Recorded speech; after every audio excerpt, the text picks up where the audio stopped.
यहाँ पर मौजूद हमारे इस नामांकन समारोह में आपके आने का मैं अपने दिल की गहराइयों से आप तमाम लोगों का शुक्रिया अदा करता हूँ। मेरे बुजुर्गों, दोस्तों, नौजवान साथियों, मुझे अब ये यकीन हो गया है कि मैं अब अकेला नहीं हूँ। जिस वक्त मेरी टिकट कटी थी, मेरे टिकट को बेचा गया था, मेरे मेहनत को एक जालिम ने बेचा और दूसरे जालिम ने जब खरीदा था, उस वक्त मेरी आंखें असबार थी, मैं रो रहा था। रोता हुआ मैं घर आया, क्योंकि मेरी मेहनत बर्बाद होती दिख रही थी। मेरे सपने, मेरी उम्मीद और मेरे सपनों के साथ साथ अररिया विधानसभा के उन तमाम तर मजलूमों की उम्मीद थी, नौजवानों की उम्मीद थी, हमारी माँ बहनों की उम्मीद थी। राशिद अनवर कभी एमएलए बनने की नीयत से राजनीति में नहीं आया। राशिद अनवर ये चाहा कि अगर मैं एमएलए बनूंगा तो इंशाअल्लाह ताला मैं अपने इलाके के हर गरीब और मजलूम के लिए लड़ूंगा, आवाज उठाऊंगा, अपने माँ और बहन की इज्जत और असमत की हिफाजत करूंगा, अपने बूढ़ों बुजुर्गों को सही दवाएं और सही डॉक्टर का इंतजाम करूंगा। आपको बेवजह अगर परेशान किया जाता है सरकारी पदाधिकारियों के द्वारा तो उन पर नकेल कसने का काम करूंगा। इसी नीयत से मैं आया। लेकिन मुझे आज ये खुशी है कि लोग कुछ से कुछ बोल भी रहे थे, लेकिन मैंने अपने हौसले और अपने इरादे को नहीं बदला। आपसे मशवरा लिया। एक शख्स ने यह नहीं कहा कि राशिद भाई आपको इलेक्शन नहीं लड़ना है। मेरी टिकट जब बिक गई, जब मैं आ रहा था तो मेरे साथ मेरे बहुत ही हमदर्द जनाब कारी जसीमुद्दीन साहब, मैं तब तक नहीं रोया था। जसीम साहब जब बेइंतहा रोने लगे तब मुझे रोना आया। पूरे रास्ते चलता रहा कि कभी मैं रोता था तो वो मुझे चुप कराते थे, कभी वो रोते थे तो मैं उसे चुप कराता था। उसके बाद ये रोने का सिलसिला चालू रहा। मैं यकीन के साथ ये कह सकता हूं कि अररिया विधानसभा में किसी नेता के लिए आज तक इतिहास में लोगों ने आंसू नहीं बहाया होगा जितना राशिद अनवर के लिए आंसू बहाया है। अल्लाह की जात से मुझे उम्मीद है कि आपके एक एक आंसू का बदला लिया जाएगा। आपकी आंसू अगर गिरी है तो उन जालिमों को जिन्होंने मेरे सपनों को तोड़ने का काम किया, आपके सपनों को तोड़ने का काम किया है, अल्लाह उसको नेस्त नाबूद कर देगा। जब मैं रास्ते में था तो बहुत सारी पार्टियों का फोन आ रहा था कि आप मेरी पार्टी से चुनाव लड़े, मेरी पार्टी से चुनाव लड़े, लेकिन मैं सबको यही कहता रहा, चाचा अब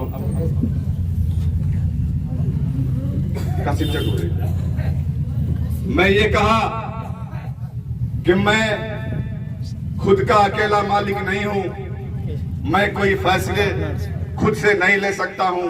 मैं जब तक अपने लोगों से मशवरा नहीं करूंगा तब तक मैं कोई फैसला नहीं लूंगा। मैं लोगों से हूं, मुझसे लोग नहीं हैं। मैं जब घर पे आया तो इत्तेफाक से नसीम साहब से मेरी मुलाकात हुई। ये मेरे घर पर आए और मुझसे बातें की। मैंने इसे भी यही बात कहा कि मैं पहले अपने लोगों से मशवरा करूंगा। दूसरे दिन जब लोग आए तो तमाम तर लोगों की आंखों में आंसू था और सब लोग यही कह रहे थे कि आपको इलेक्शन लड़ना है। हम लोग नेता चुनेंगे, पार्टी नहीं देखेंगे। कोई राहुल गांधी, तेजस्वी यादव, बैरिस्टर असदुद्दीन ओवैसी साहब अररिया के जनता के पास नहीं आएंगे, अररिया के लोगों का दुख और दर्द को दूर नहीं करेंगे, बल्कि यहाँ का नेता ही, यहाँ का बेटा ही हमारे दुख और दर्द में शामिल होगा। आज मैं खुशी के साथ ये कह रहा हूँ कि अरे दूसरे पार्टी के लोग, वही एमआईएम का झंडा जब हमने उठाया था सन 2016 में, जब मैं इलाकों में गांव में जा रहा था तो लोग मुझे कुर्सी नहीं बल्कि मुंह पर ये कहते थे कि तुम लोग बीजेपी के एजेंट हो, बीजेपी के दलाल हो। लेकिन हम अपने हौसलों को पस्त नहीं किए। मुझे लगा कि जिस पार्टी को हम लेकर खड़ा हुए हैं उस पार्टी के सदर के सर पर टोपी है, चेहरे पर नबी की सुन्नत है, मैं उसके बातों को यकीन करता हूँ। वो भला झूठ कैसे बोलेगा, वो भला कैसे ऐसा काम कर सकता है। लेकिन 2020 के इलेक्शन में, 2025 के इलेक्शन में तमाम तर लोगों ने साबित कर दिया कि ये पार्टी मजलूमों की पार्टी नहीं है। अरे ये लोग स्टेजों पर चढ़ चढ़ कर बोलते हैं कि हम सीमांचल के मजलूमों के इंसाफ की हक की लड़ाई लड़ने आए हैं। अरे अगर आपके सब में कोई मजलूम खड़ा था तो वो राशिद अनवर था। 11 साल की राशिद अनवर की मेहनत थी, 11 साल तक राशिद अनवर ने अपने खून और पसीने से इस पार्टी को सींचा था। मेरे अलावा कोई उम्मीदवार और दावेदार नहीं था। आपने इस मजलूम के साथ नाइंसाफी की, आप उस आदमी को पैसे की बुनियाद पर टिकट दे दिए जो इलेक्शन में आपकी मुखालफत करता था। उसकी न जमीनी पकड़ है न सियासी पकड़ है, उस आदमी को पैसे की बुनियाद पर आपने टिकट बेचने का काम किया। आप अपने सब में अपने लोगों के बीच एक मजलूम का इंसाफ नहीं कर सके तो आप लोगों का इंसाफ क्या कर पाइएगा।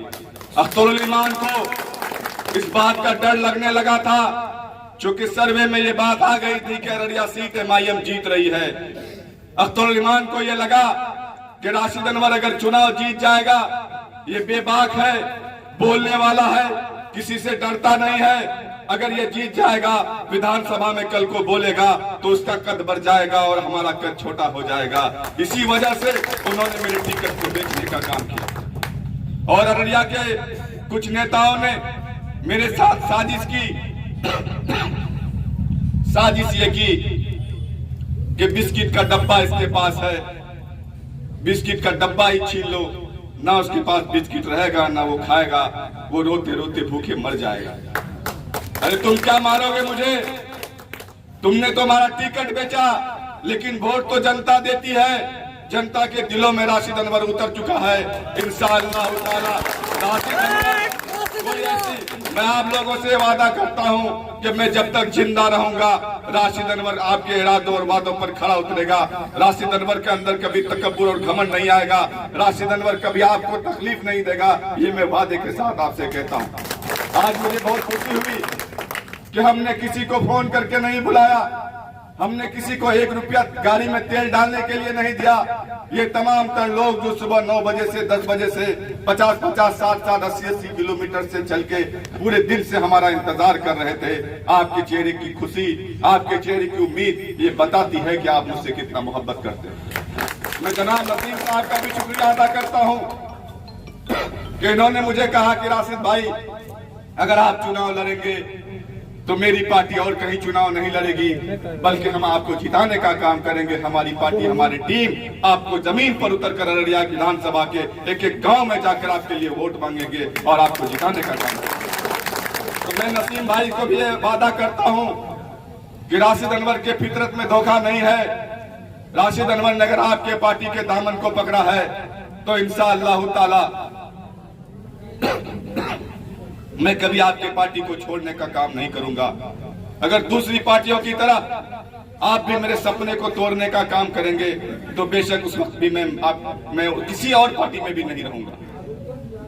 मैं मजबूती से, ईमानदारी से, वफादारी से जहां पर रहता हूं वहीं पर रहता हूं।